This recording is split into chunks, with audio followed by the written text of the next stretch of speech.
دشوار کام ہے۔ نظریہ اہل سنت پر قائم ہے، بہت ہی بڑا دشوار کام ہے۔ اہل سنت کو ایک تانا دیا جاتا ہے کہ اہل سنت اہل بیت سے محبت نہیں کرتے۔ ہاں، یہ تانا ہم حضرات دیا جانے لگا ہے کہ اہل سنت اہل بیت سے محبت نہیں کرتے۔ اہل سنت جو ہے، پیارے آقا صلی اللہ علیہ وسلم ارشاد فرماتے ہیں کہ بنی اسرائیل میں 72 فرقے ہوئے اور میری امت میں 73 فرقے ہوئے۔ آقا علیہ السلام فرماتے ہیں کلہم فی النار، سارے جہنم میں جائیں گے، الا ملۃ واحدہ، صرف ایک جماعت ناجی ہوگی تو جنت میں جائے۔ صحابہ کرام عرض کرنے لگے یا رسول اللہ صلی اللہ علیہ وسلم 72 جہنم میں جائیں گے، ایک جنت میں جائے گی، وہ جنت میں جانے والی جماعت کون سی ہوگی؟ اس کی پہچان تو ہونا نا۔ حضرت پاک علیہ الصلوۃ والسلام فرماتے ہیں کہ ما انا علیہ واصحابی، جو میرے صحابہ کے طریقے پر رہیں گے وہ جنت کی ہوں گی۔ ایسے دو باتیں معلوم ہوگی، ایک تو یہ کہ جماعت صحابہ یہ سارے حق پر ہیں۔ بات ختم، سمجھے بات؟ اس ایک بزرگ کی حدیث سے سارے مسئلے ختم ہو گئے۔ ختم کرنا چاہو تو، اگر ختم کرنا نہیں چاہو تو پھر قیامت تک کرتے رہیں۔ حضور فرماتے ہیں ما انا علیہ واصحابی، جو میرے صحابہ کے طریقے پر رہیں گے وہ جنتی ہوں گے۔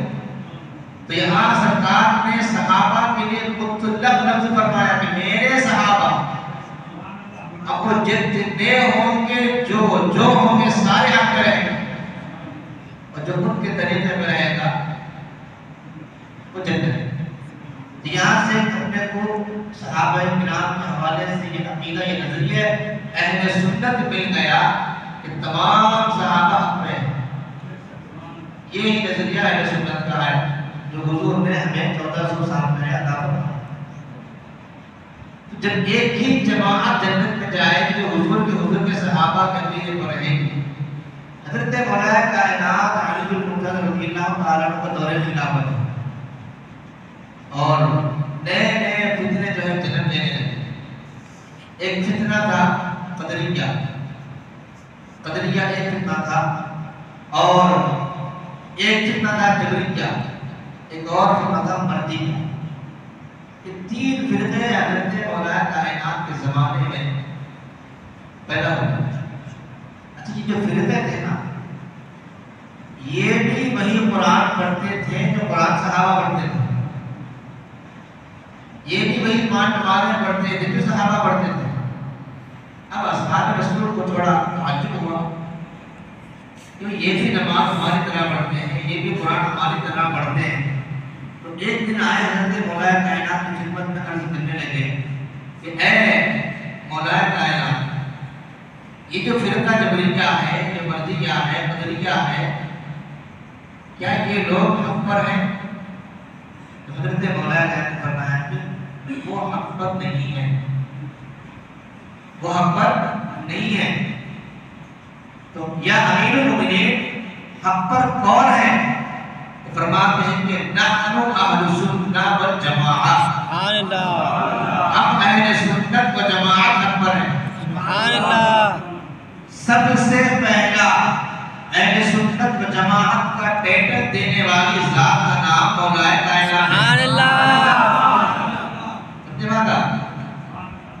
سب سے پہلے جو اس جماعت کو اہل سنت و جماعت کہا وہ حضرت مولا کائنات ہے۔ ابھی یہ احادیث میں آقا علیہ السلام نے بھی فرمایا، روایتیں آئی، لیکن حضرت مولا کائنات جب سوال ہوا کہ قدریہ جبریہ مردیہ کے مقابلے میں کون حق پر ہے، فرمایا ہم اہل حق ہیں اور ہم نحن اہل سنت و جماعت، اہل سنت و جماعت۔ حضرت مولا کائنات کے خلیفہ حضرت حسن بصری، حضرت حسن بصری حضرت مولا کائنات کے خلیفہ۔ حضرت حسن بصری کے زمانے میں بھی یہ اور فرقہ جنم لیا وہ نظریہ. اب ان کے عقائد جو تھے نا مختلف تھے. کوئی اللہ کا انکار کرنے والا، کوئی رسول کی رسالت کا انکار کرنے والا، سب کے باطل نظریات باطل عقائد تھے. تو حضرت حسن بصری جن کے مریدوں میں حبیب اجلی کا نام لیا تھا، بڑے بڑے اس زمانے کے اولیاء کا بزرگان دین، انہوں نے حضرت حسن بصری کہا کہ حسن بصری کی جو فرقے سر اٹھائے پھر رہے ہیں، کیا یہ حق پر ہے یا ہم حق پر ہیں؟ تو حضرت حسن بصری رضی اللہ تعالیٰ عنہ نے حضرت امام حسن رضی اللہ عنہ فضلی کا کہ بصرہ میں اسلام کی فطرت جنم لیے ہوئے ہیں، اے شہزاد رسول آپ جو ہے نا یہ بیان کریں کہ ہم پہ کون ہیں. تو وہاں سے جو پلٹ کے خط آیا حضرت حسن بصری کی بارگاہ میں، اس کے بھی یہی جملے تھے کہ وہ ساری جماعتیں باطل عقیدہ باطل نظریہ رکھنے والی ہیں، حق پہ حق یعنی کہ اہل سنت والجماعت ہیں، ہم اہل سنت و جماعت حق پہ ہیں. تو یہ اہل سنت و جماعت نظریہ اہل سنت و جماعت یہ 1400 سال سے چلا رہا جو نظریہ ہمیں دیا گیا. اب اس کے بعد جتنے مجدد آئے، چاہے وہ حضرت امام ربانی ہو یا محدث دہلوی ہو، شاہ عبداللہ محدث دہلوی ہو یا اعلیٰ حضرت ہو، آپ ان کی زندگیاں پڑھیں. انہوں نے اپنے زمانے میں اٹھنے والے نئے فتنوں کا جواب دیا، لیکن جو نظریہ اہل سنت 1450 سال سے چلتا ہوا آ رہا تھا نا، اس میں کمی زیادتی نہیں کیا آپ نے، اسی نظریے کو آگے بڑھائے، اس میں کوئی چھیڑ چھاڑ بزرگان نے نہیں کی. ان کے زمانے میں جو فتنے اٹھے انہوں نے اس فتنے کا جواب دیا، چاہے وہ اعلیٰ حضرت ہو، چاہے وہ امام ربانی ہو، چاہے شاہ عبداللہ محدث دہلوی ہو یا کوئی اور مجدد ہو. ہر مجدد نے اپنے زمانے میں اٹھنے والے فتنوں کا جواب دیا، لیکن یہ بزرگوں نے کبھی نظریہ اہل سنت سے چھیڑ چھاڑ نہیں کی. لیکن آج نظریہ اہل سنت کو بازو ڈال کر یہ پیغام دیا جا رہا ہے کہ ہمارا نظریہ مانو. اللہ بندے نہیں مانتا،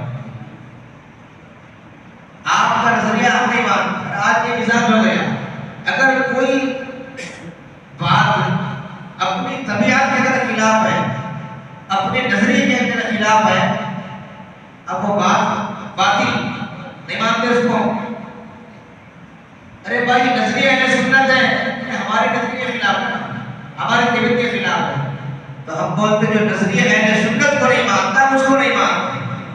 کیونکہ نظریہ اہل سنت کسی انسان کا نہیں، نظریہ اہل سنت مصطفیٰ کا دیا ہوا نظریہ ہے، اللہ کا دیا ہوا نظریہ ہے.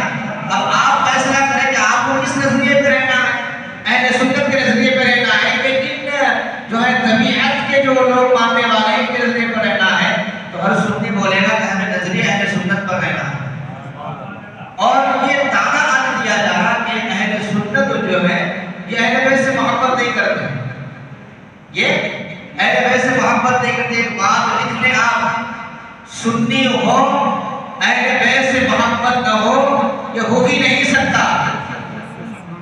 اہل بیت سے محبت ہو سنی نہ ہو یہ ہو ہی نہیں سکتا، اور سنی ہو اہل بیت سے محبت نہ ہو یہ بھی نہیں ہو سکتا. ارے اہل بیت سے محبت سنی ہی کرتا ہے،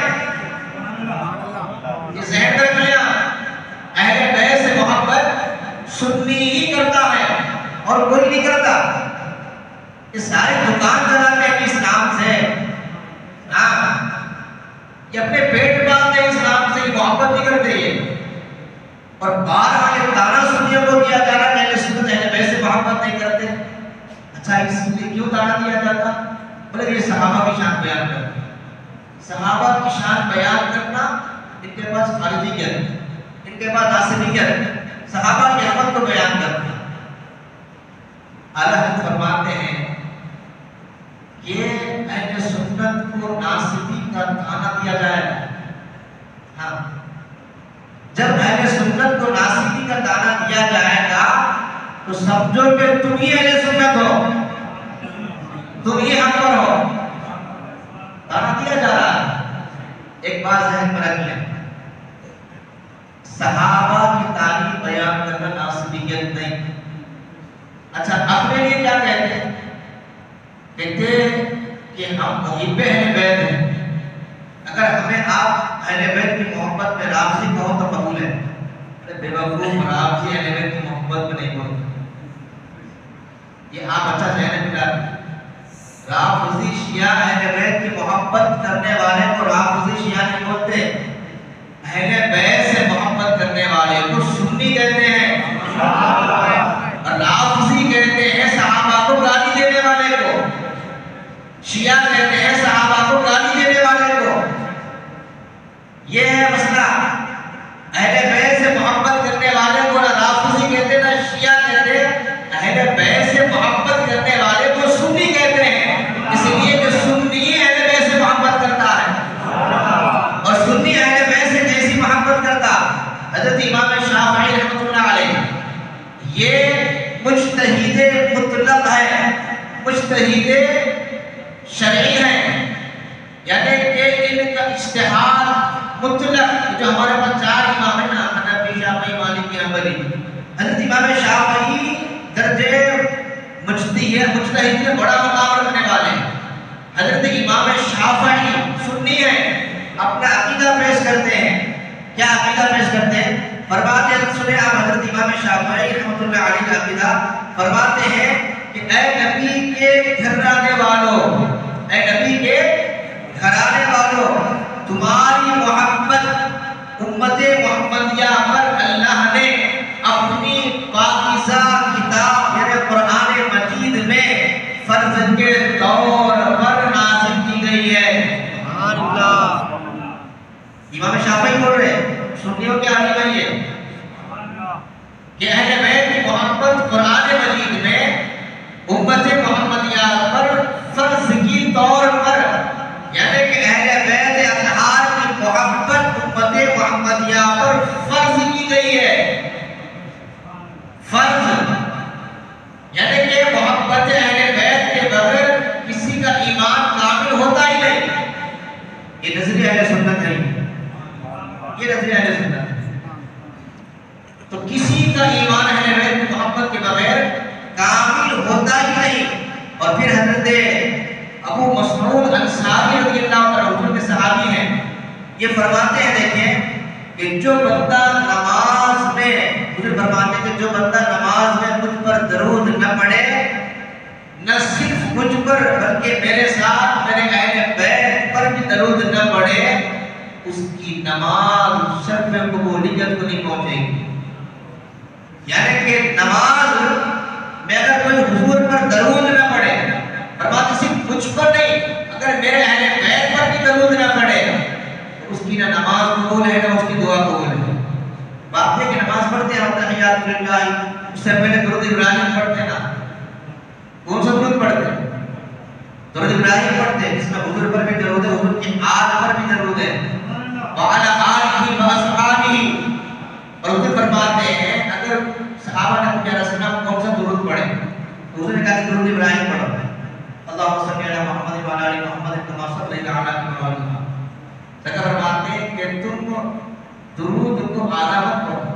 اس کے آدھا یا رسول اللہ, ہاں جس درود میں میرے اہل بیت پر درود نہ ہوگا تو وہ درود آدھا ہے, تو مکمل درود پڑھا کرو. اور یہ نظریہ اہل سنت ہے, یہ نظریہ اہل سنت ہے کہ جب تک اہل بیت پر نماز میں درود نہیں پڑھا جاتا نماز مقبول نہیں ہے وہ.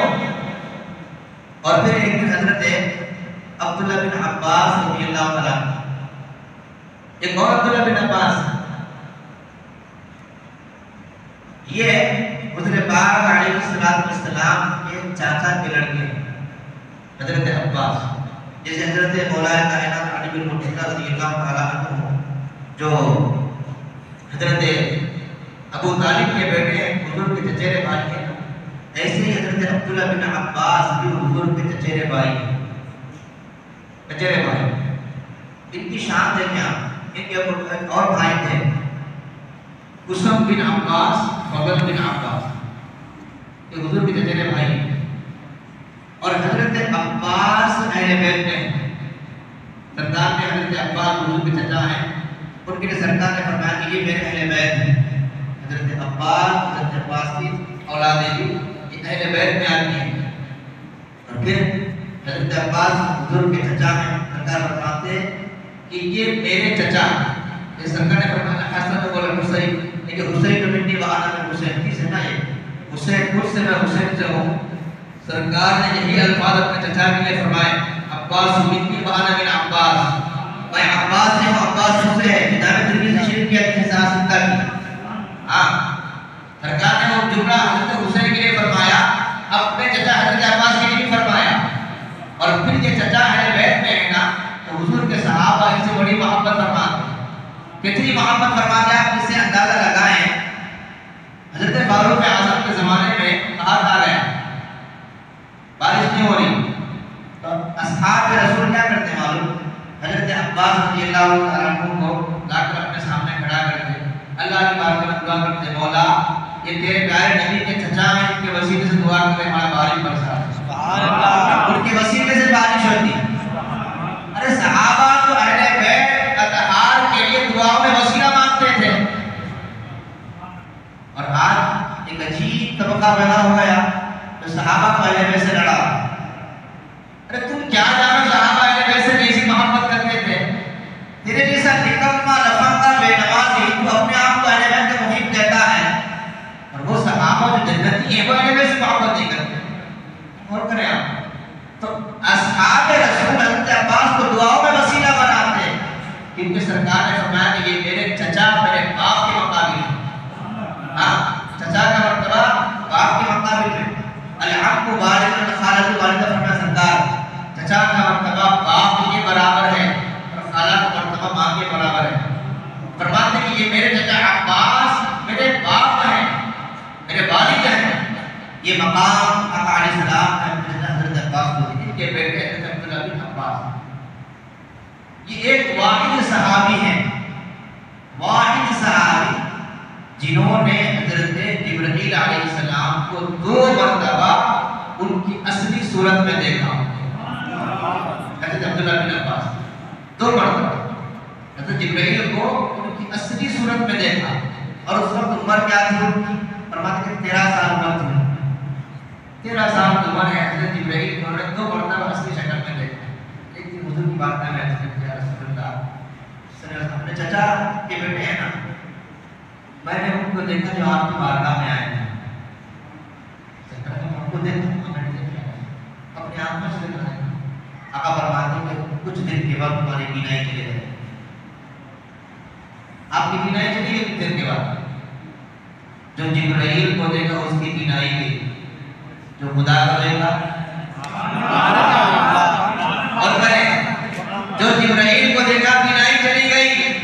جو رب کو بلا حجاب دیکھا ہے اس مصطفیٰ کی آنکھ کے بارے میں میرا امام کہتا ہے. کیا فرماتے ہیں کہ جس طرح کو بدنی دم میں دم آ گیا اس نگاہ عنایت پہ لا کے ہو سکا. کس کو دیکھا یہ موسیٰ سے پوچھے کوئی آپ والوں کی ہمت پہ لا کے ہو سکا. جبرائیل کو دیکھا آنکھ چلی گئی، کیا مصطفیٰ اللہ کو بے حجاب دے کر آئے. اللہ اللہ پھر اس نگاہ کا عالم کیا ہے آپ دیکھیں. تو یہ دیکھیں آپ چلے گئے چند دن کے بعد حضرت عبداللہ بن عباس رضی اللہ تعالیٰ عنہ ایک آئے تھے حضرت فضیل بن عباس، فضل بن عباس، عصب بن عباس. آپ آئے تھے بات کرتا حضرت فضل جو تھے بڑا خوبصورت تھے، بہت خوبصورت. ایک دن حضور کے ردیف بنے. ردیف مطلب کہ سرکار جب نوٹ پر سوار ہوتے ہیں نا کسی ایک کو اپنے پیچھے بٹھا لیتے. کبھی حضرت اسامہ بن زید کو بھی کہتے غلام. تو حضور کی آنی چیز دیکھیں سرکار اپنے غلام کو اپنے پیٹ کے پیچھے بٹھایا کرتے تھے. آگے کوئی نہیں بیٹھتا کیونکہ حضور کے آگے کوئی ہے نہیں، سب پیچھے بیٹھتے. لیکن حضرت فضل حضور کے ردیف بنے پیچھے بیٹھے. کچھ دور سفر ہو رہا ہے، ایک ایسا مقام آیا حضور نے اپنی چادر اٹھا کر حضرت فضل کے آنکھوں پر چہرے پر ڈال دی. پورا چہرہ ڈھک گیا. انہوں نے چادر نہیں ہٹائی. چادر مصطفیٰ کون ہٹائے گا؟ اس کی شان کچھ اور ہوتی ہے. یہ جس کے آنکھوں پر آ جائے اس کی بینائی کا حال یہ ہوتا ہے. ایک دن حضرت اما عائشہ صدیقہ رضی اللہ عنہا اپنے حجرے میں بیٹھی ہوئی ہے، حضور تشریف لا رہے ہیں. دیکھا کہ باہر بہت زوروں کی بارش ہو رہی ہے، بہت زوروں کی بارش ہو رہی ہے. حضرت عائشہ نے دیکھا کہ سرکار بارش میں بھیگتے ہوئے آ رہی ہے اور دوڑی دوڑی حضرت عائشہ سرکار کے بدن کو چھونے لگی. بالکل کپڑے سوکھ گئے. حضرت عائشہ نے عرض کیا یا رسول اللہ، باہر تو بڑی زوروں کی بارش ہو رہی ہے اور آپ اس بارش سے آ رہے ہیں بھیگتے ہوئے، لیکن آپ کے کپڑوں پانی کے نشانات نظر نہیں آتے. برابر فرماتے ہیں عائشہ تم نے اپنے سر پر کیا اوڑھ رکھا ہے؟ کہا یا رسول اللہ میں نے آپ کی تہبت اوڑھ رکھی ہے سر پر. آپ سنو، وہ جو بارش تھی وہ کہ آسمان سے برسنے والی بارش نہیں تھی، وہ رحمت کی برسات برس رہی تھی. میرے ایک صحابی کا انتقال ہوا، میں انہیں ابھی دفن کر کے آ رہا ہوں، ان کے انتقال پر اللہ رحمت کی بارش نازل فرما رہا ہے. تم نے جو میرا تہبت اپنے سر پہ لے لیا، تمہارے نگاہوں سے اللہ نے حجابات اٹھا دیے، اور رحمت کی بارش تمہیں نظر آ گئی. تو یہ دیکھیں کس کے سر پہ سے سرکار کی چادر آ جائے، اس کی بینائی کا یہ حال ہے، تو حضور کی نگاہ کا عالم کیا ہوگا. سرکار علیہ السلام کے پیچھے ردی کٹ کے حضرت فضل بن عباس جا رہے ہیں. سرکار نے چادر ڈال دی، جب سفر طے ہو گیا سرکار نے چادر نکال دی. بات سمجھ میں نہیں آئی، بات سمجھ میں نہیں آئی. چادر ڈالی آپ نے، نکالی آپ نے، بات کیا ہے؟ فرماتے ہیں فضل تم خوبصورت ہو، جسے مصطفیٰ کہتے ہیں خوبصورت. کیا شان. اس راستے سے گزر رہے تو وہاں کچھ خواتین تھی، میں نے تمہارے چہرے پہ اس لیے چادر ڈال دی، اگر ان خواتین کی نظر تمہارے چہرے پر پڑتی تو وہ فتنے مبتلا ہو جاتے ہیں، اس لیے ان کو فتنے سے بچانے کے لیے تمہارے چہرے پر میں نے چادر ڈال دی. اور پھر یہ وہ حضور کے چچیرے بھائی ہیں جن کو یہ شرف حاصل ہے، جب پیارے آقا صلی اللہ علیہ وسلم اس دنیا سے پردہ فرما گئے تو حضور پاک علیہ السلام کو قبر انور میں اتارنے والی یہ جو سرکار کے چچیرے بھائی یوسف بن عباس فضل بن عباس، انہوں نے سرکار کو قبر انور میں اتارا. ہم اہل سنت جملے بھی بڑے توڑ کے بولتے ہیں. ہاں ہم اہل سنت جملے بڑے توڑ کے بولتے ہیں. اوپر سے بلا رہے ہیں حضرت اور بھی توڑ کے بولتے ہیں، اور توڑ کے بولتے ہیں. کیونکہ اعلیٰ حضرت کا قلم جو ہے نا، جب حضور کی ناک لکھنے پہ آتا تو پھر اس کی کیفیت کچھ الگ ہوا کرتی، کچھ الگ ہوا کرتی. لوگوں نے پوچھا کہ ناک کوئی کہاں سے سیکھی آپ نے؟ بولا کہ قرآن سے میں ناک کوئی سیکھی ہے. قرآن سے جو بھی اشعار نکالو قرآن کی تفسیر حدیث کی شرح ملے گی آپ کو. جیسے کہ ابھی بولا نا میں سرکار علیہ السلام نے ایک اللہ کو دیکھ لیے، اس کی تفسیر پڑھ رہا ہوں تو یہ مصرع پڑھ لیا. کس کو دیکھا موسیٰ سے پوچھے کوئی آنکھ والوں کی ہمت ملا کر. تو بڑے طور کے وہ کہا کہ دونوں چچیرے بھائیوں نے یوسف بن عباس فضل بن عباس نے حضور کو اپنے قبر انور میں اتارا. ہم وہ لوگوں کے لیے کہتے ہیں ہم نے ان کو سپرد خاک کیا، ہم نے ان کو خاک کے حوالے کر دیا. لیکن حضور کے لیے جملے نہیں، سرکار کو قبر انور میں اتارا گیا کیونکہ ساری کائنات حضور کے سپرد ہے. ہم سارے حضور کے حوالے ہیں، ہم سارے حضور کے حوالے ہیں. تو کوئی کیا سرکار کو زمین کے حوالے کرے گا؟ نہیں، سرکار کو قبر انور میں اتارا گیا. تو حضرت فضل بن عباس یا یوسف بن عباس دونوں میں سے کسی کی روایت ہے، وہ انہوں نے دیکھا کہ آقا علیہ السلام کے لب دل رہے ہیں. لب یہاں نوازے کی بھی لب دل رہے ہیں ہے نا، وہاں نانا کا بھی لب دل رہے ہیں. فرماتے کہ میں نے کام خرید لیے، قربان جاؤ جو جملہ حضرت فضل بن عباس دینے والے ہیں. میں نے سنا حضور کے لب ہل رہے ہیں. سرکار جو جملے ارشاد فرماتے ہیں کہ یا ربی حب لی امتی، اے اللہ میری امت میرے حوالے کر. بتائیں جو نبی دنیا میں آ بھی رہا ہے تو امت کو یاد کر رہا ہے، دنیا سے جا بھی رہے ہیں تو امت کو یاد کر رہے ہیں. اور امت کا حال کیا ہے دیکھیں آپ. اب آپ دیکھیں اسے بولنے کی ضرورت نہیں. اتنا پیارا نبی اللہ نے ہمیں عطا فرمایا، اس کے تو وارے وارے جانا چاہیے ہمیں نا، اس کے تو وارے نیارے ہونے چاہیے ہمیں.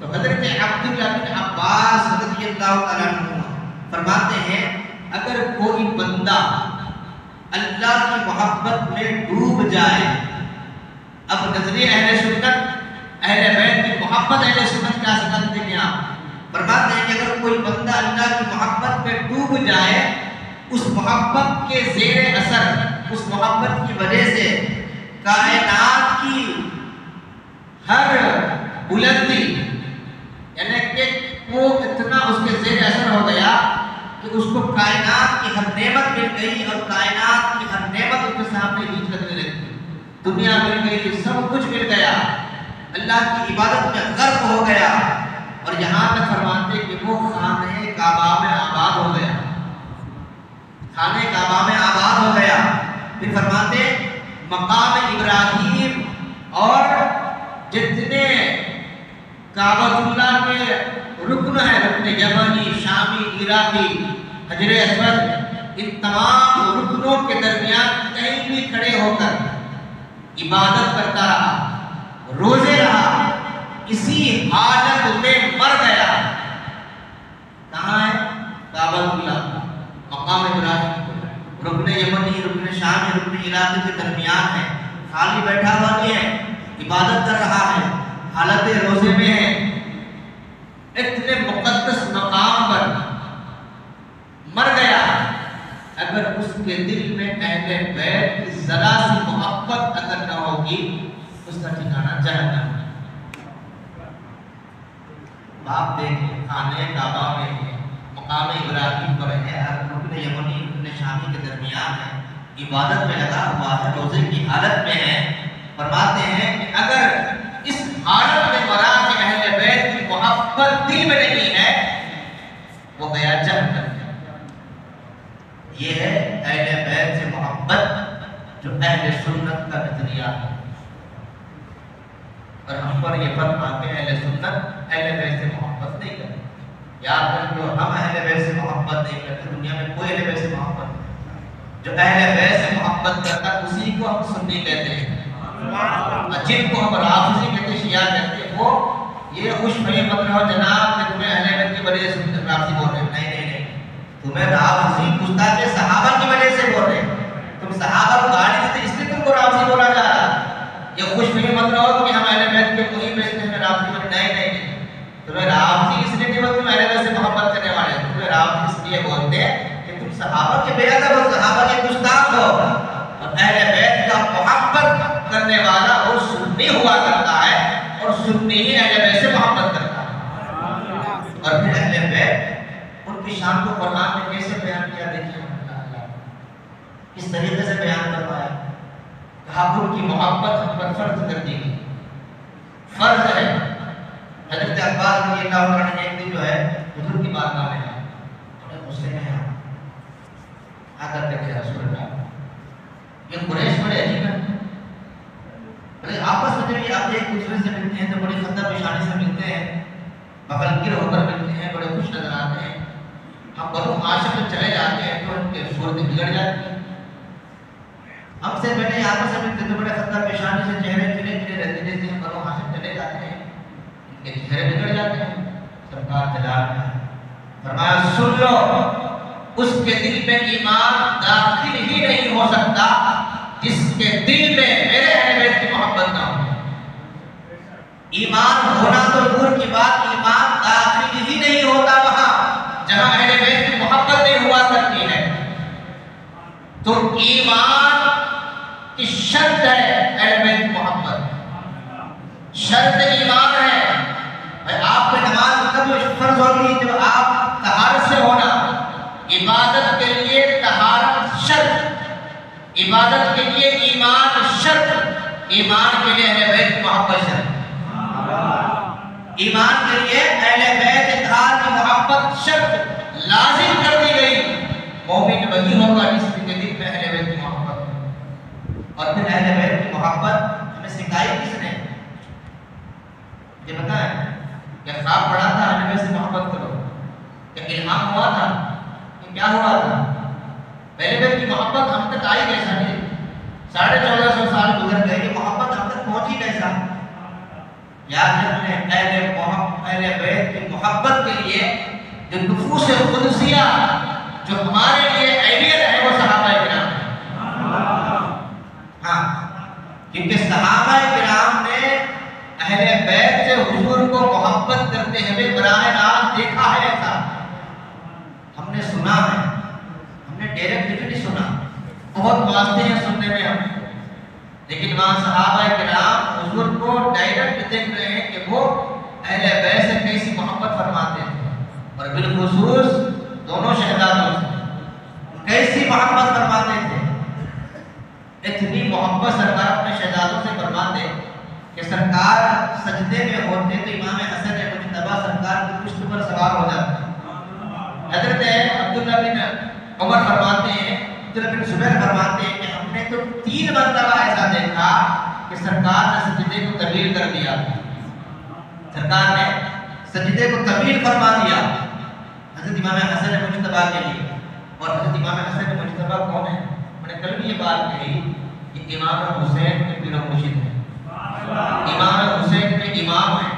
اور ایک بات بولوں، سرکار علیہ السلام کی صحبت کا شرف انہیں امام حسین رضی اللہ تعالی عنہ سے 6 مہینے زیادہ ملا۔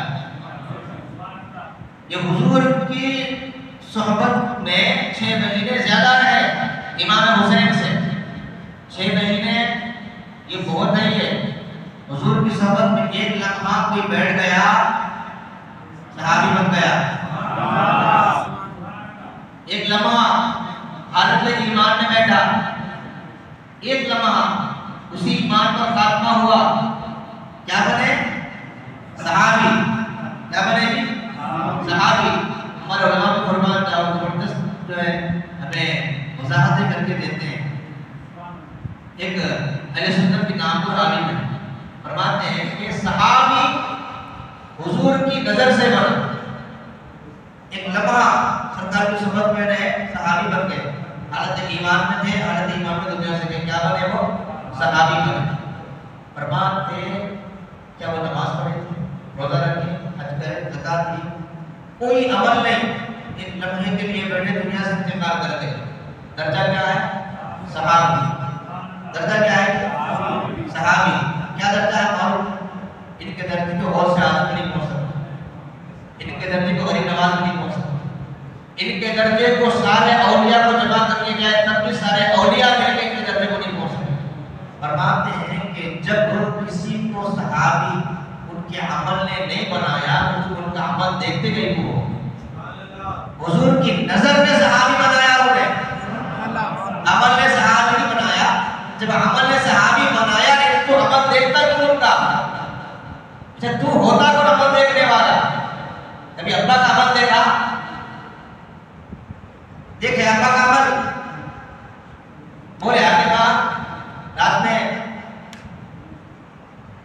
آپ پریشان نہیں ہونا، میں جملے بولنا پڑتا، یہ ان کے لیے عزت ہے، عزت نہیں۔ کبھی بولے رات میں والد تک لڑ لیے، آگے بولتے باہر کہیں کو نہیں بولتے، ہمارا کام نہیں، وہ تیرا کام نہیں، یہ تیرا کام ہے۔ ابا کی برائی کرنا تیرا کام نہیں ہے نا، تو صحابی کی برائی کرنا تیرا کام ہے۔ تجھے دیا کس نے یہ ہاتھ ہے؟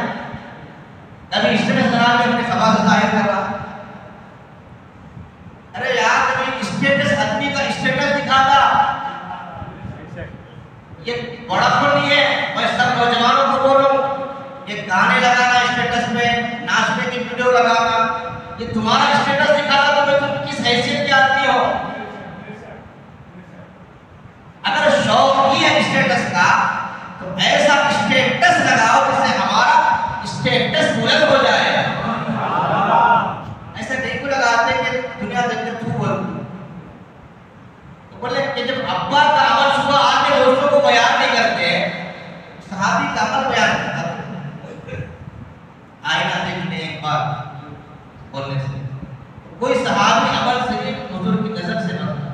تو حضرت امام حسن مجتبیٰ امام حسین 6 مہینے زیادہ سرکار کی گود میں رہے، ابھی امام حسین پیدا نہیں ہوئے تھے، حضرت امام حسین سرکار کی زبان مبارک چوسا کرتے تھے، حضور ان کی زبان مبارک چوسا کرتے تھے۔ تو فرماتے ہیں کہ ہم نے دیکھا کہ 3 مرتبہ یہ ہوا کہ حضور نے سجدے کو طویل کر دیا،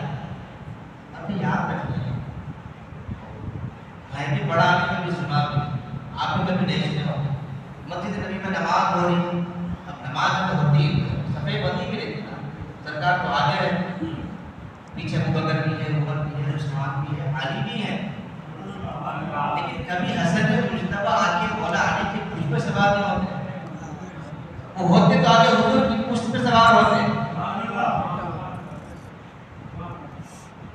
سمجھ، فہم و فراست. حضرت امام حسن حسین کو اپنے سے بیاض نہیں کرے ہم، یعنی کہ 2.5 سال کی عمر میں تھے تو 2.5 سال کا بچہ، یہ 2.5 سال کی بچی کی طرح کو نہیں تھے وہ. ارے امام حسن مجتبیٰ کی شان ہے کہ 7 سال میں حضور سے حدیث روایت کرے وہ. سرکار سے حدیث سن کے روایت کرے 7 سال کی عمر کی امام حسن مجتبیٰ، 7 سال کی عمر. ہمارے پاس کم ہے لیکن ان کا جو درجہ اس پر پہنچتا نا. اچھا ایک مرتبہ سرکار منبر پر ہے، کچھ صدقے کی کھجور آئے سرکار کی بارگاہ میں، صدقے کی کھجور آئے حضور کی بارگاہ میں.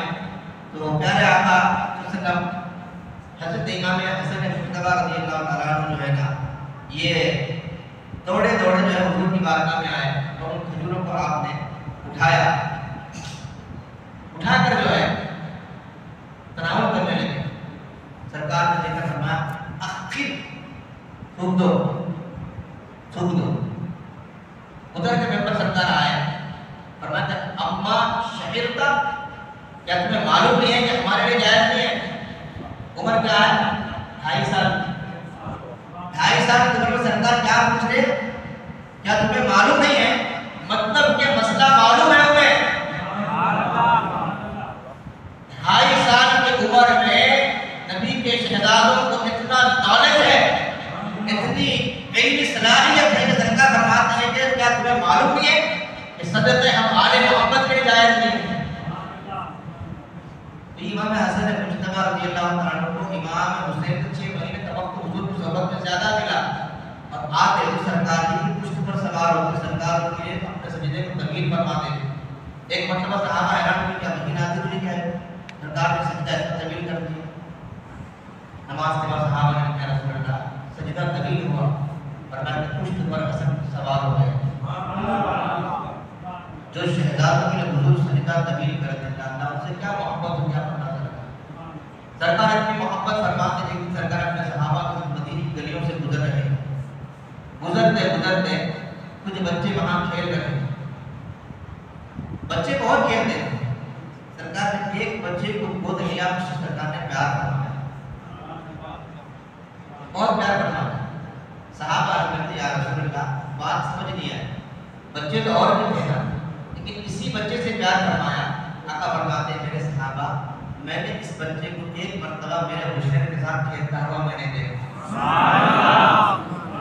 یہ میرے حسین کے ساتھ کھیلتا تھا، بس گواہ رہنا کل بروز قیامت میں اس کے ماں باپ کی شفاعت کروں گا. اچھا کھیلتا بھی تھا تو کیسے سرکار فرماتے ہیں کھیلتا ایسے تھا جب کھیلتے کھیلتے میرے شہزادے کے قدموں سے جو مٹی لگتی نا وہ اٹھا کر اپنے چہرے کو لگا لیا بھی کرتا تھا. سبحان اللہ. گواہ رہنا بروز قیامت اسے اس کے ماں باپ کی شفاعت کروں گا میں. سرکار کی شفاعت میں شہزادوں نے فرمانا دے. اب یہ سارا منظر صحابہ دیکھ رہے ہیں محبت کا، صحابہ دیکھ رہے، سب دیکھ رہے. سرکار منبر پر ہوتے شہزادے آ جاتے، سرکار گود میں اٹھا کے لے کے پیٹ پر بیٹھ جاتے اور سرکار نے گود میں لے کے بیٹھ دی. ایک مرتبہ جیسے امام حسن تشریف لائے سرکار منبر پر ہے، اٹھا کر گود میں لے کے بیٹھ گئے. سرکار کبھی امام حسن کو دیکھتے، کبھی صحابہ کو دیکھتے، کبھی امام حسن کو دیکھتے، کبھی صحابہ کو دیکھتے. صحابہ سرکار کے مزاج شناس تھے، وہ جانتے تھے حضور اب کچھ بتانے والے ہیں.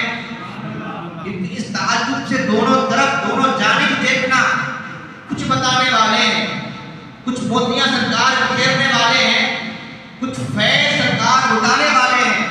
سرکار کے صحابہ امتن گوش ہو کر بیٹھ جاتے.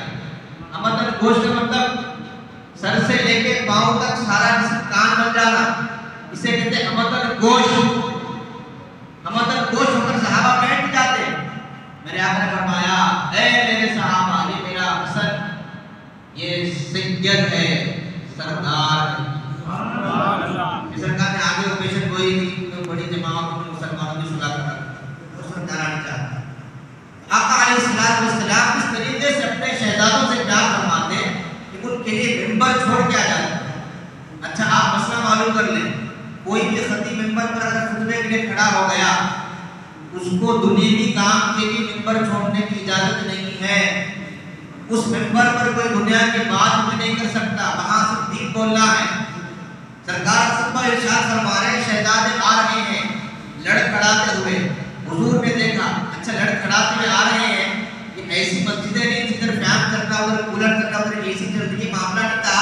کھلے آسمان کے نیچے کھجور کی چھت ہوا کرتی تھی, زمین مٹی کی ہوا کرتی تھی, عرب کی زمین اپنا سر چڑھ کے بولا کرتی تھی. ایسی گرمی کی شدت میں شہزادے اپنے حجرے سے کمرے سے نکل کر حضور کی بارگاہ میں آ رہے ہیں. سرکار کی نظر پڑتی, سرکار مچل جاتے, اگر زمین پر آئیں گے تو چوٹ لگے گی. سرکار ممبر چھوڑ کر اتر کر چلے گئے, اپنے شہزادوں کو گود میں لے کر آ کر ممبر پر بیٹھ گئے. فرماتے ہیں انما اموالکم و اولادکم فتنہ, اے میرے صحابہ مال اور اولاد فتنہ ہے. اب دیکھیں آپ سرکار ان دونوں کو گود میں لے کر فرماتے ہیں کہ یا الہ العالمین, میں ان دونوں سے محبت کرتا ہوں, مولا تو بھی ان سے محبت فرما اور ان سے محبت فرما جو ان سے محبت کرتے ہیں. یہ سارا منظر صحابہ دیکھا کرتے تھے مسجد نبوی میں بیٹھ کر حضور کو کہ سرکار اپنے شہزادوں سے کیسا پیار کرتے ہیں. کبھی ان کے گال کو بوسہ دیتے, کبھی ہونٹوں کو چھپا کرتے, کبھی سرکار ان کی زبان مبارک اپنے منہ میں لیا کرتے, کبھی اپنی زبان مبارک ان کے منہ میں لیا کرتے. صحابہ یہ منظر دیکھتے تھے کہ حضور دنیا سے پردہ فرما گئے. صدیق اکبر کا دور خلافت ہے, صدیق اکبر ایسے ہی ممبر پر بیٹھے ہوئے ہیں, ممبر پر بیٹھے ہوئے ہیں. امام حسین آ رہے ہیں, صدیق اکبر اتر کر گئے, امام حسین کو گود میں لیے, لا کر گود میں بٹھا لیا اور ان کو جو ہے سرکار صدیق اکبر کبھی گال کو بوسہ دے رہے ہیں, کبھی پیشانی کو بوسہ دے رہے ہیں. امام حسین پوچھتے ہیں, اے چچا جان, آپ مجھ سے اتنی محبت کیوں فرماتے ہیں؟ سبحان اللہ, آپ مجھ سے اتنا پیار کیوں فرماتے, اتنی محبت کیوں فرماتے ہیں؟ صدیق اکبر کہتے ہیں, اے شہزادے, اس لیے تم سے محبت کرتا ہوں, اس لیے تم سے پیار کرتا ہوں, تم نبی کے شہزادے ہو, تم نبی کے شہزادے ہو, اس لیے تم سے پیار کرتا ہوں. یہ اہل بیت سے صحابہ کی محبت ہے. 1400 سال کے بعد ان سے مجھے سننے کے چیخ رہا ہے, وہ صحابہ دیکھتے تھے کہ حضور کو کیسا پیار کرے, صدیق اکبر دیکھتے تھے. اچھا حضرت عمر بھی اپنے دور خلافت ایسے ہی پیار کرتے. ایک دن حضرت امام حسن رضی اللہ عنہ آ رہے ہیں, صدیق اکبر دوڑے دوڑے کو اٹھا کر کاندھے پر بٹھا دیا اور اللہ کائنات فرماتے دیکھ کر, اے حسن تم حضور کے مشابہ ہو, سرکار کے مشابہ ہو, لیکن حضور کی طرح چہرہ ہے تمہارا, تم سرکار کے ہم شکل ہیں اور تم علی کے ہم شکل نہیں ہیں. تو حضرت مولا کریم مسکرانے لگے, اس جملے کو سن کر مسکرانے لگے. اندازہ لگا محبت ہوگا. مولا کائنات کے سامنے صدیق اکبر ان کے شہزادے کہتے ہیں کہ یہ شہزادہ حضور کی طرح ہے, حضور کی شباہت رکھتا ہے, علی کی شباہت نہیں رکھتا. حضرت علی ناراض نہیں, مسکراتے ہیں. کیوں؟ بات صحیح کہہ رہے ہیں, ہاں بات صحیح کہہ رہے ہیں. حسن مجتبیٰ ہم شکلیں, میرے امام فرماتے ہیں کہ حضرت امام حسن سر سے لے کر ناف تک حضور کے مشابہ ہیں اور امام حسین وہاں سے قدموں تک حضور کے مشابہ ہیں. سرکار اعلیٰ حضرت فرماتے ہیں کہ سرکار اتنی محبت فرماتے تو صحابہ نے کیا کرتے تھے؟ حضرت فاروق کیا تھا, آپ کا بھی یہی معمول تھا, شہزادوں کو گود میں اٹھا لیتے, کبھی کاندھے پر بٹھا لیتے, کبھی ممبر پر لے کے بیٹھ جاتے, محبت فرماتے. اور محبت کیسی فرماتے ان سے, اپنے بچوں سے بڑھ کے نبی کے شہزاد سے محبت فرمایا کرتے ہیں, اپنے اولاد سے بڑھ کے. صدیق اکبر فرماتے ہیں کہ مجھے اپنے اہل و اقارب سے بڑھ کر نبی کے گھر والوں سے محبت ہے. اور ایک دن حضرت امام حسین تشریف لائے, انہوں نے واقعہ مکمل نہیں کیا. صدیق اکبر گودے بیٹھے ہیں, سرکار نے صدیق اکبر نے کبھی اپنے گال کو بوسہ دیا, پیشانی کو بوسہ دیا, پوچھتے کہ اتنی محبت کی فرماتے, کہا اس لیے کہ حضور کے شہزادے ہیں. پھر امام حسین کو صدیق اکبر نے کچھ رقم تحفۃ پیش کی, کچھ رقم نہیں, خطیب بچوں کو دیتے نا, بچے بڑے پسند آئے تھے, چاکلیٹ لانے دیتے تھے, بسکٹ لانے دیتے تھے. تو صحابہ کرام نبی کے شہزادوں کو ایسے ہدیتاً کچھ تبرک پیش کیا کرتے تھے. کبھی جو نے آگے دیکھ کے وہ پیش کیا کرتے تھے. دیکھا کہاں ہے حسین, جب بھی ضرورت پڑی نا ہم سے لے لینا. بے تکلف تھی کہ کیسی صحابہ ہے بیت میں, جب بھی کسی چیز کی ضرورت پڑی ہمارے پاس آ جانا. امام حسین پوچھتے اے چچا ابو بکر, اگر آپ موجود نہ ہو, آپ موجود نہ ہو, فرماتے تمہاری نانی عائشہ تو ہے, تم سے لے لینا. ابھی محبت دیکھیں صحابہ اہل بیت, ایسی محبت سکھاؤ کہ امت کے دل میں ادب احترام آتا نا. پھر میں اگر نہ ہوں گا تمہاری نانی عائشہ تو ہوگی نا, ان سے لے لینا. تو یہ محبت اہل بیت اعتقاد سے صحابہ کرام کو ہوا کرتی. اور حضرت فاروق اعظم رضی اللہ عنہ ان کی زندگی میں واقعہ آتا ہے. مدینے کا بازار ہے, بچے کھیل رہے ہیں, ان میں امام حسین بھی ہے اور حضرت عبداللہ بن عمر بھی ہے بازار میں. دوران گفتگو میں امام حسین نے حضرت عبداللہ بن عمر سے کہا کہ تمہارے دور خلافت حضرت عمر فاروق کا, کہتے کہ آپ کے بابا ہمارے نانا کے غلام ہیں. حضرت امام حسین نے لوگ اس کو بہترین طریقے سے بات کو نام کرتے ہیں, امام حسین مولا علی کے شہزادے ہیں, ان کی طرف بے ادبی کا تصور بھی ایمان کو برباد کر دے گا. ذہن میں رکھیں آپ, بے ادبی کا تصور بھی ایمان برباد کر دے گا. تمہارا ہمارا تربیت یافتہ بے ادب ہو سکتا, مولا علی کا تربیت یافتہ بے ادب نہیں ہو سکتا. یہ ذہن میں رکھیں آپ, جب مولا علی کا تربیت یافتہ بے ادب نہیں ہو سکتا, مصطفیٰ کا تربیت یافتہ وہ بھی بے ادب نہیں ہو سکتا. فرماتے کہ آپ کے بابا خلیفہ ہیں نا, لیکن ہمارے نانا کے غلام ہیں. حضرت عبداللہ بن عمر آئے اپنے والد کے ابا جان, حضرت امام حسین نے ان سے کہا, امام کا نام مجھے فرمایا ہوگا کہ میں عقیدت ہوگا. حضرت حسین نے فرمایا کہ آپ ان کے نانا کے غلام, آپ خلیفہ وقت ہیں, ہمارا خاندان بڑا معزز ہے. فاروق اعظم نے مسکرا دی, جلال میں نہیں آئے, جلال میں نہیں آئے, مسکرا دی. ایسا کہا, ہاں ایسا کہا, آپ گھر میں لائے, وہیں کھڑے امام حسین, اگر شہزادے کو سینے سے لگا لیا, سینے سے لگا لیا, کہاں ہے حسین اے شہزادہ, تم نے ایسا کہا ہے, نے کہا وہاں سے لیے سرکار کے مواضع پر تشریف لائے, حضور کے روضے پر, جو کہا ہے نا یہاں بھی کہتے کہ تمہارا باپ عبداللہ میرے نانا کا غلام ہے, اور اے شہزادے آپ سے میری ایک گزارش ہے, بروز قیامت کے گواہ رب کی بارگاہ میں بھی دینا. حسین کہتے اے چچا جان, میں آپ سے اس بات کا وعدہ کرتا ہوں, بروز قیامت رب کی بارگاہ میں اس بات کی گواہی دوں گا کہ عمر میرے نانا کا غلام ہے.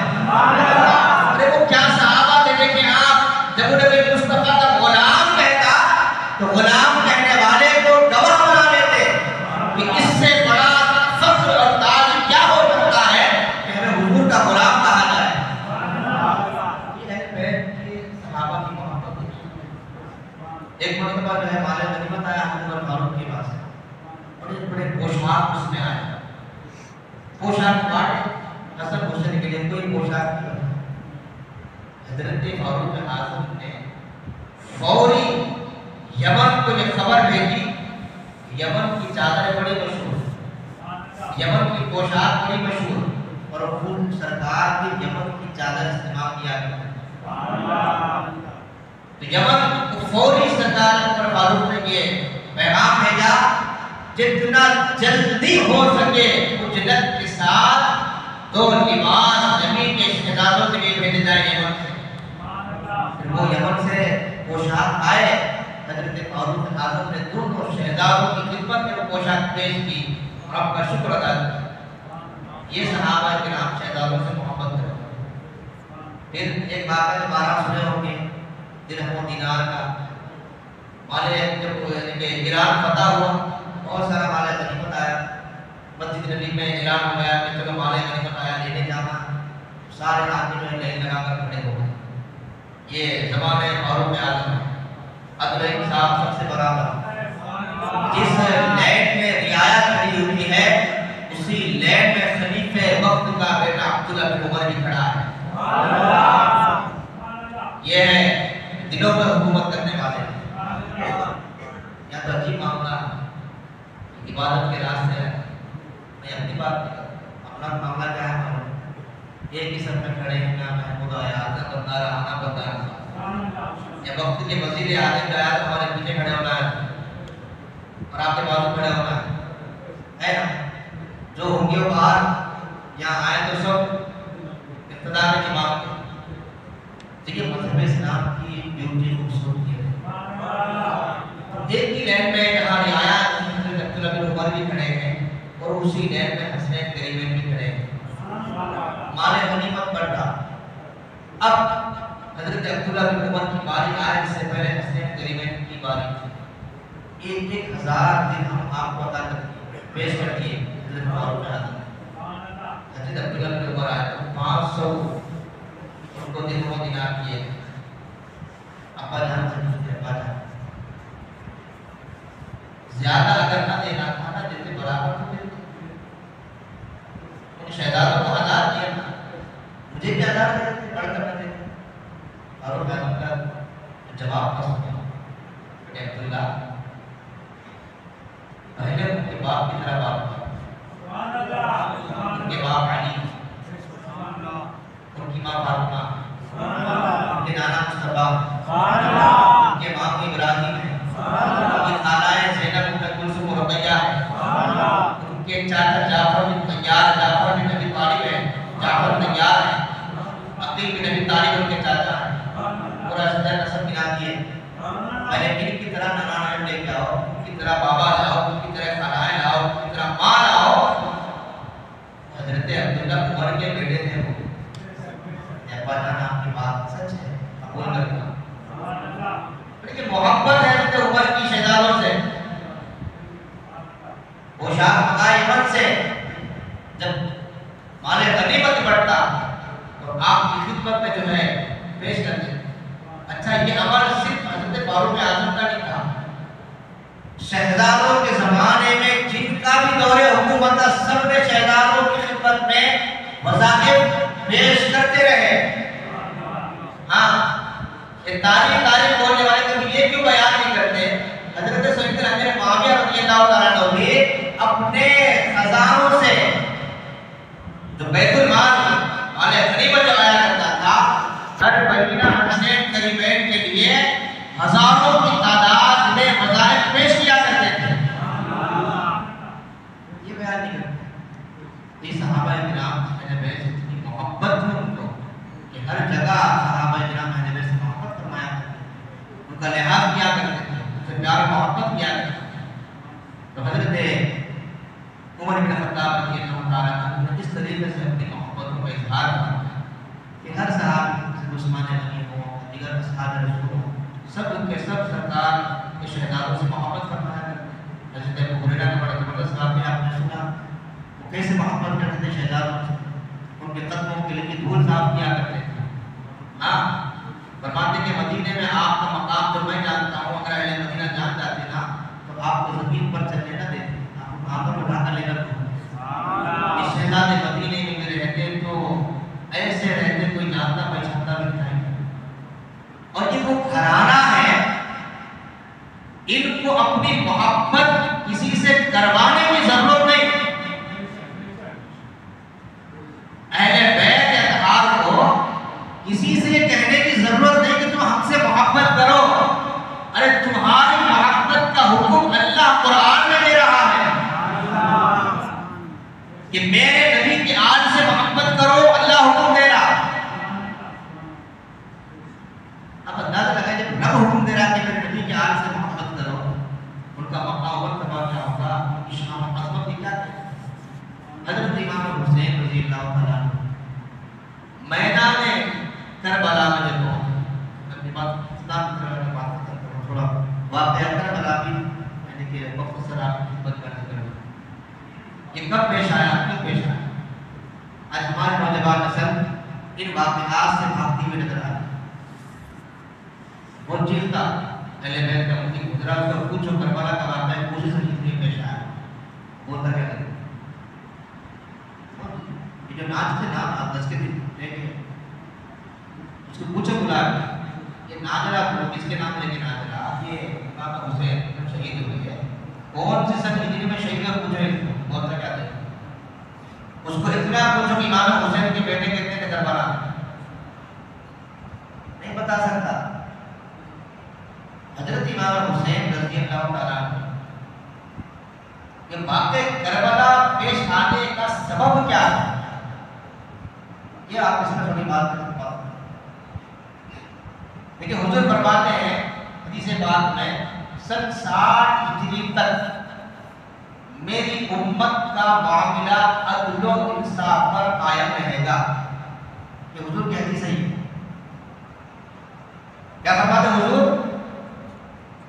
میری امت کا معاملہ 60 ہجری تک عدل و انصاف پر قائم رہے گا اور میری امت میں سب سے پہلے رخنا ڈالنے والا، میری سنتوں کو بدلنے والا جو شخص ہوگا وہ بنو امیہ سے ہوگا، اس کا نام یزید ہوگا. اچھا ذہن میں بٹھائیں حدیث کو. سرکار نے 60 ہجری تک کیا فرمایا؟ میری امت عدل و انصاف پر قائم رہے گی. اب یہ 60 ہجری تک کس کس کا دور تھا آپ پڑھ لیں. حضرت صدیق اکبر 2.25 سال، حضرت فاروق اعظم 10 سال، حضرت عثمان غنی 12 سال، مولا علی 5 سال، امام حسن بن تبا 6 مہینے، حضرت امیر معاویہ کی 20 سال. یہ ہوئے 60 سال، 60 ہجری تک. حضور کی حدیث ہے کہ 60 ہجری تک میری امت کا معاملہ عدل و انصاف پر قائم رہے گا. سب سے پہلے میری امت میں رخنا ڈالنے والا بنو امیہ کا فرد ہوگا جس کا نام یزید ہوگا، میری سنتوں کو بدلنے والا. جب یہ لعنتی بدبخت یزید حکومت سنبھالا سن 60 ہجری تک، امام حسین بھی ہیں، اس سے پہلے 2 سال پہلے امام حسن مجتبی بھی ہیں. کسی کو کوئی مسئلہ نہیں ہے، سارے اقوام میں ہیں. اور آپ کے 20 سال پڑھنے آپ تعلیم اٹھا کے فرماتے ہیں کہ 20 سالوں میں کوئی خون خرابہ نہیں ہوا، بالکل امن کے ساتھ چلیے. 60 ہجری لگی، یہی وہ 60 ہجری ہے اس کے بارے میں حضرت ابو ہریرہ دعا کرتے تھے کہ یا الہ العالمین سن 60 ہجری سے پہلے، لوگوں کی حکومت سے پہلے مجھے اس دنیا سے رخصت فرما دے. یعنی کہ سن 60 ہجری سے پہلے مجھے موت عطا فرما، لوگوں کی حکومت سے پہلے. یعنی کہ 60 ہجری میں یہ بدبخت جو ہے کرسی پر سوار ہوا حکومت یزید ولی. اب اس کا جو مقابلہ امام حسین سے تھا، اس کی فقط اس کا جو مطالبہ یہ تھا کہ اے حسین تم میرے ہاتھ پہ بیعت کر لو. اگر بیعت کر لیے دنیا نواز دوں گا، ظاہری اعتبار سے بول رہا ہوں، وہ کیا نوازے گا ان کو؟ وہ تو جنت کے سردار ہے، کوئی انہیں نواز سکتا ہے. مسلمان جنت کی سرداری عطا کرنے کی کیا ہے؟ دولت ٹھوکروں میں ہے، ان کے قدموں میں دولت پڑی ہوئی ہے. اس کا اپنا مطالبہ تھا، وہ کہ اپنی سوچ دیے میرے ہاتھ پر بیعت کر دو. امام حسین نے تیرے ہاتھ پر بیعت نہیں کروں گا. آپ نے کیوں انکار کیا؟ وجہ کیا تھی؟ وہاں حضرت امیر معاویہ کے ہاتھ پر امام حسن بیعت کر رہے، حسین یزید کے ہاتھ پر بیعت نہیں کر رہے. وہ بیعت کر کے امت کو درس دے رہے معاملہ عدل و انصاف پر رہے گا. ارے جب علی کے بیٹوں کو اعتراض نہیں تھا تو جنگ صفین دیکھا، جنگ جمل دیکھا، تو دیکھا نہیں، تاریخ میں سنا، پڑھا بھی نہیں. حسن نے دیکھا وہاں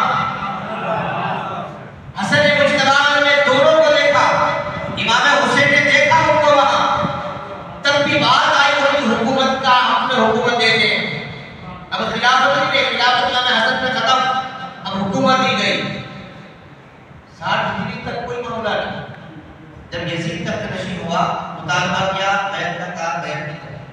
کیوں؟ وہ جو نظام مصطفیٰ نے قائم کیا تھا، نظام جو سرکار نے اسلام کا قائم کیا تھا نا، وہ سن 60 ہجری تک برابر چلا آتا تھا، کوئی اس کے اندر کمی زیادتی نہیں ہوئی. تو حضور نے فرمایا کہ سن 60 ہجری کے بعد میری سنتوں کو بدلنے والا، اسلام میں رخ نہ ڈالنے والا اور امیہ کا فرق یزید ہوگا. اب جب وہ تخت نشین ہوا مطالبہ کرا بیعت کا، تیرے ہاتھ میں بیعت نہیں کرو. کیوں؟ اس لیے کہ یہ لعین ولید یزید اپنی طبیعت سے اسلام چلانا چاہتا تھا. ابھی تک اسلام اللہ اس کے رسول کی مرضی سے چلتا ہوا آیا، جیسا اللہ اس کے رسول نے چاہا ویسا چلتا ہوا آیا.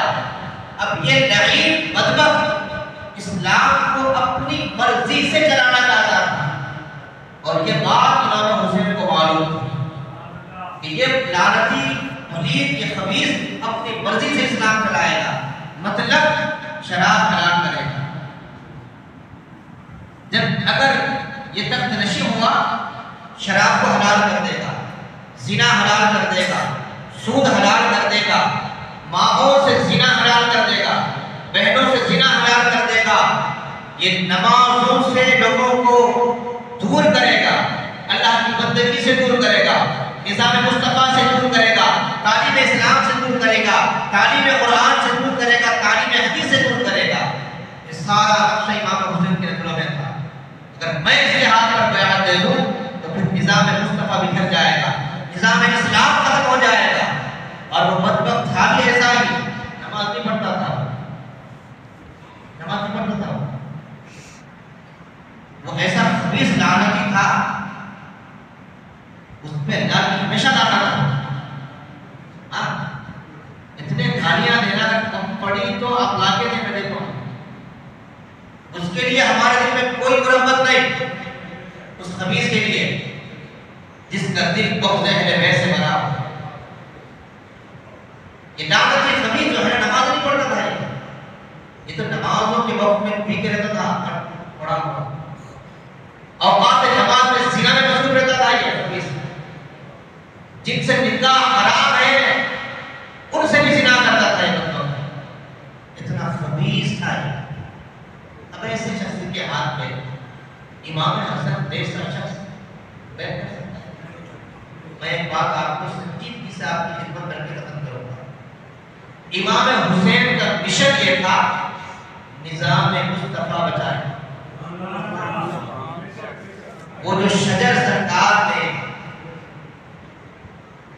مکے کی سرزمین پر زمین میں بویا تھا، شجر اسلام، اسی شجر اسلام کو سرسبز و شاداب کرنے کے لیے کبھی بلال نے مار کھائے، کبھی عمار بن یاسر نے مار کھائے، کبھی سمیہ نے اپنی شہادت پیش کی، کبھی بدر کا واقعہ ہوا، کبھی احد پیش آیا، کبھی حنین پیش آیا، کبھی خندق کا واقعہ پیش آیا.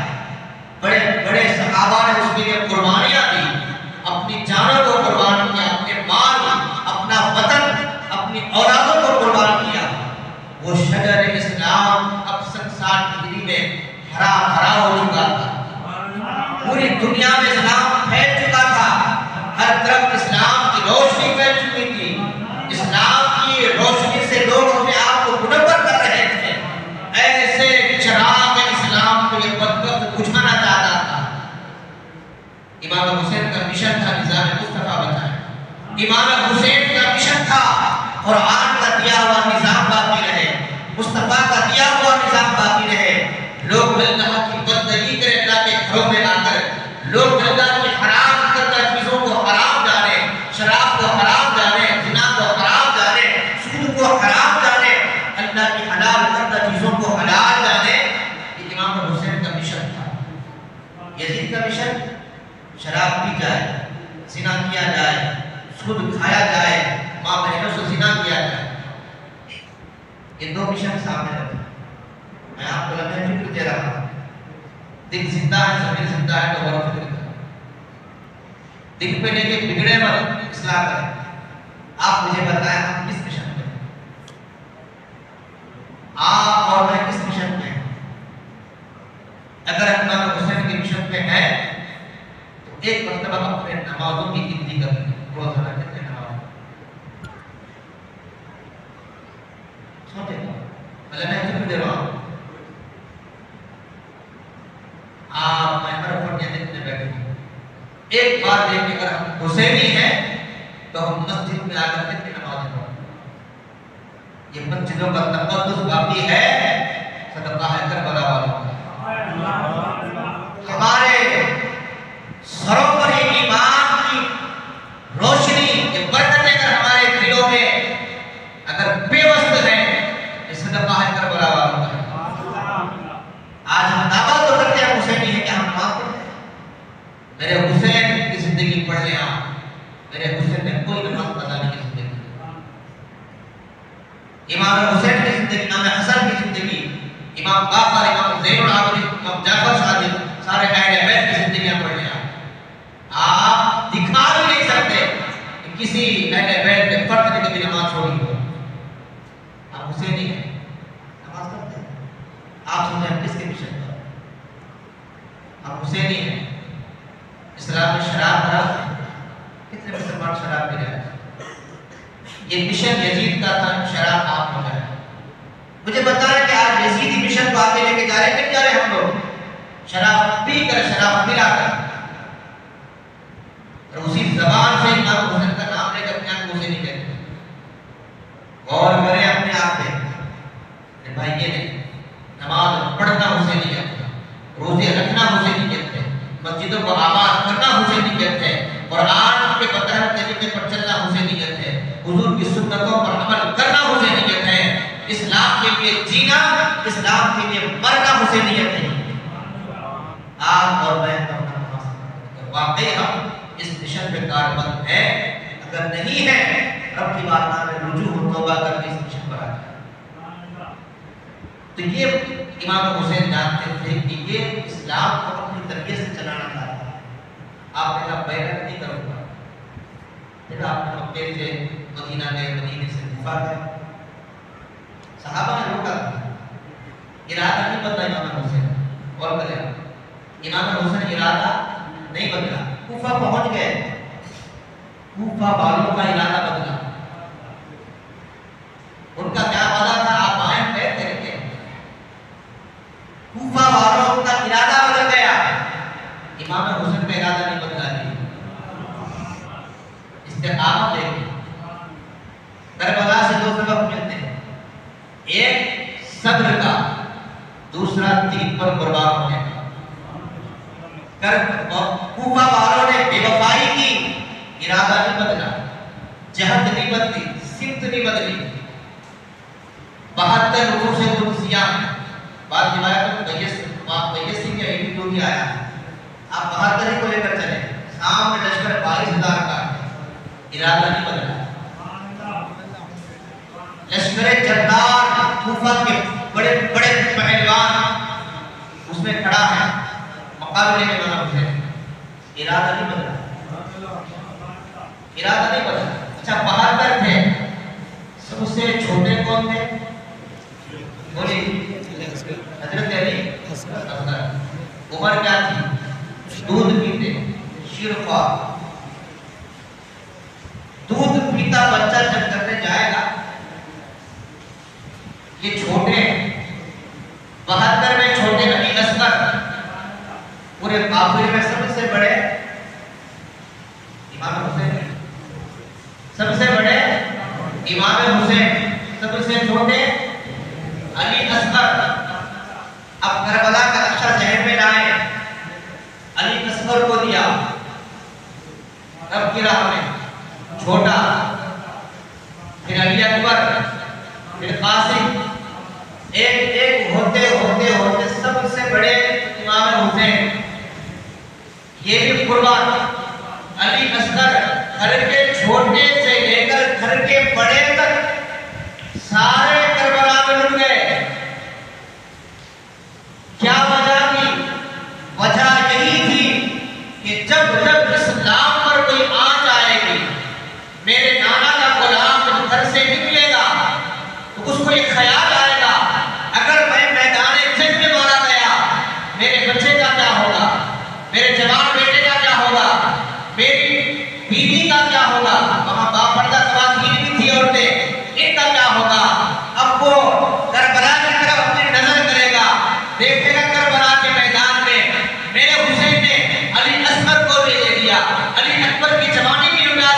اور میرے حسین نے اپنے گھر کے خواتین کو بھی کربلا لے کر گئے، تو اب اس کے ایمان کو ایک تقویت حاصل ہوگی کہ میرے حسین نے بچے سے لے کر بڑے تک سب کو کربلا میں لٹا دیا۔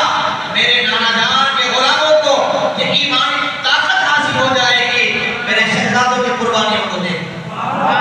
یہی وجہ تھی فلسطین چلتا ہے، کشمیر چلتا ہے، ان سے پوچھیں آپ یہ کھڑے ہونے کی ہمت کہاں سے آئی؟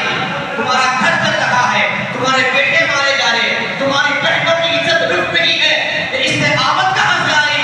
اس سرزمین کے لوگ پکار کرتے ہیں کہ ہمیں یہ سبق کربلا سے ملا ہے، یہ تحریک ہمیں اہل بیت سے ملی ہے، یہ تحریک ہمیں حسین کریمین کے گھرانے سے تحریک ملی ہے۔ ہم کٹ جائیں گے، لٹ جائیں گے، اپنا قبلہ اول ان بدبختوں کے ہاتھ میں نہیں دیں گے۔ یہ قربانی حسین اہل بیت اتحاد کی قربانی ہمارے ایمانوں کو کیسے تقویت کا رکھتی ہے۔ ہم اہل سنت اہل بیت سے محبت کرنے والے، ارے تم کیا محبت ہو، یہ کالے کپڑے والے بڑی محبت جتاتے ہیں ہمارے گوشت پر گوشت کرے۔ یہ سب سے بڑا افضل شیعہ وہ ہوگا جو تلوار کو زمین میں گاڑ کر اس کی نوک پر بیٹھ جائے۔ معلوم ہے کتنی محبت کرتے ہیں ہمارے دوست پوچھتے ہیں اب کا افضل شیعہ کو تلوار زمین میں گاڑ کر نوک پر بیٹھ جائے، معلوم ہوگا۔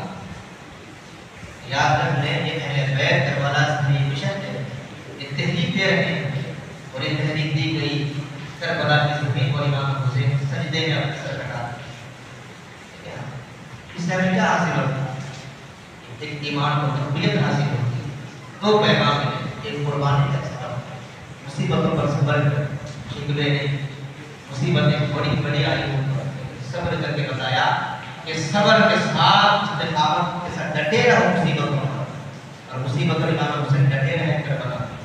علی اسد کی پیار کی دیکھی انہوں نے، علی اکبر کی جوانی میں لٹتا ہوا دیکھا انہوں نے، پھر اس کے بعد یہ واقعہ کربلا مکمل ہوا۔ جس طریقے سے اہل بیت کے گھرانے کو ایک قیدیوں کی طرح لے کر جب شام جا رہے ہیں، میرے حسین کا پیغام ان کی ظاہر حیات میں بھی تھا، میرے حسین کا پیغام شہادت کے بعد بھی۔ ہم حسین کو مردہ نہیں مانتے، ہم حسین کو زندہ مانتے ہیں۔ میرا حسین تب بھی زندہ تھا، میرا حسین آج بھی زندہ، میرا حسین قیامت زندہ، اور زندوں کا ماتم نہیں کیا جاتا، زندوں کا ماتم نہیں منایا جاتا۔ میرے حسین زندہ ہے، میرے نبی کا گھرانہ زندہ ہے۔ اب دیکھیں آپ کیا پیغام ہے میرے حسین کا۔ شام کی طرف جا رہا ہے قافلہ، یہ غریب الوطن لٹا ہوا قافلہ جا رہا ہے۔ اللہ اکبر، رات کا وقت ہے، ان یزیدیوں نے خبیثوں نے دیکھا کہ رات کا وقت ہے، کہیں سرے حسین کو لے جایا جا رہا ہے۔ دیکھا گیا چٹیل میدان میں سرے حسین کو لے کر بیٹھے ہوئے ہیں، وہاں دور ایک جو ہے پادری کا جو ہے عبادت خانہ ہے، وہاں عیسائیوں کا نظر آیا۔ ایک پادری نے دیکھا کہ یہ قافلہ کہیں سے آ رہا ہے، جا کر پوچھا اے قافلے والے کہاں سے آ رہے ہو؟ وہ بدبخت جواب دیتے ایک باغی کا سب نعوذ باللہ من ذالک جو یزید کے دربار میں پیش کرنے کے لیے جا رہے ہیں۔ اس پادری کی جسم پہ روک کے کھڑے ہو جاتے ہیں، ذرا بتاؤ کون ہے وہ؟ جب سر حسین سے کپڑا ہٹایا گیا، اس پادری کی نظر امام حسین کے سر مبارکہ پر پڑی، دل کی کیفیت بدل گئی۔ پوچھا یہ کس کا سر ہے؟ کہا یہ محمد کے شہزادے حسین کا سر ہے، نبی کے شہزادے۔ اب پادری نے دیکھا کہ اگر یہاں کچھ زبان درازی کی جائے تو یہ بدبخت لعین میرے ساتھ کچھ غلط کر سکتے ہیں، آپ ایک کام کریں، رات کا وقت ہے، اس سر کو آپ میرے حوالے کر دیں، میں اپنے گرجا گھر میں اس کو حفاظت رکھوں گا اور اس کے بدلے میں تمہیں 10,000 دینار دوں گا۔ وہ تھے دولت کے حریص، انہوں نے قبول کر لیا۔ اب وہ پادری دیکھیں سر امام حسین کو لے کر اس گرجا گھر میں گیا اور جانے کے بعد اپنے سامنے رکھ کر جو ہے آنسو بہا رہا ہے سر حسین کو دیکھ کر، وہ جو چہرے مبارکہ پر خون کی دھاریں پڑی ہوئی ہے۔ اللہ اللہ، وہ پادری تھا عیسائی دیکھیں، لیکن اس کے دل میں اہل بیت کی محبت کیسی ہے، اس کے دل میں اہل بیت کی محبت آ جاتی ہے، وہ دنیا میں بھی کامیاب رہتا ہے، وہ آخرت میں بھی کامیاب رہتا ہے۔ اللہ اللہ، وہ کیا کرتا ہے پادری دیکھنا سر حسین، چہرے حسین پر جو خون کی جو ہے نشانات لگے ہوئے ہیں ان کو صاف کرتا ہے، اس مٹی کو صاف کرتا ہے۔ اللہ اللہ، یہ مٹی چہرے حسین پر لگی ہوئی ہے، یہی کربلا کا میدان ہے، اہل بیت کے خیمے لگے ہوئے ہیں۔ امام حسین علی اکبر سے کہتے ہیں علی اکبر آ جاؤ ذرا میدان کا جو ہے جائزہ لے کر آؤ، یزید کی فوج کا جائزہ لے کر آؤ۔ علی اکبر جوانی کے عمر میں باہر آتے ہیں کربلا کے میدان پر، دیکھتے ہیں 22,000 کا لشکر جبار کھڑا ہوا ہے، رات کا وقت ہے، اس کربلا کی زمین پر دیکھا جاتا ہے ایک خاتون ہے، بڑی نورانی چہرے والی ہے، کربلا کی زمین کو صاف کر رہی ہے، صاف کر رہی ہے۔ علی اکبر پلٹ کر آتے ہیں، حسین پوچھتے ہیں اے بیٹا بتاؤ کیسا منظر ہے میدان کربلا کا، کیا ہے حالات کربلا کی زمین کے؟ شہزادہ عرض کرتا ہے ابا جان ہزاروں کی تعداد میں لشکر کھڑا ہوا ہے، وہ جنگ کے لیے تیار ہے، کیا دیکھتا ہوں کہ ایک نورانی چہرے والی خاتون ہے، زمین کربلا صاف کر رہی ہے۔ میں ان کے دامن سے چمٹ کر پوچھا اے خاتون بتاؤ کون ہو تم، اس سرزمین کو کیوں صاف کر رہی ہو؟ وہ بتاتی ہے اے بیٹا علی اکبر، کل صبح اس زمین پر میرا شہزادہ حسین اس زمین پر تشریف لائے گا، یہاں اس کی شہادت ہوگی، میں اس لیے زمین کربلا صاف کر رہی ہوں کہ اس زمین کی مٹی میرے شہزادے کے جسم کو تکلیف نہ پہنچا دے۔ حسین کہتے ہیں علی اکبر جانتے ہو کون ہو؟ کہا ابا جان نہیں جانتا، کہا وہ تمہاری دادی فاطمہ الزہرا۔ دیکھیں آپ یہ منظر حضرت فاطمہ دیکھ رہی ہے اپنے نظروں سے، اپنے شہزادے کی شہادت دیکھ رہی ہے، اپنے کنبے کو لٹتا ہوا دیکھ رہی ہے، وہ جانتی ہے کہ قافلہ لٹ جائے گا مگر میرے ابا جان کا اسلام صبح قیامت تک روشن ہو جائے گا، قیامت تک روشن ہوگا۔ یہ آج اسلام جب بتا رہا ہے کہ اہل بیت کی قربانیوں کا صدقہ ہے، یہ کربلا کے لیے ہزاروں کا صدقہ ہے جو اسلام آج پھل پھول رہا ہے، یہ ہمارے سروں پر عزت کا تاج ہے، یہ انہی کی نعرین کا صدقہ ہے۔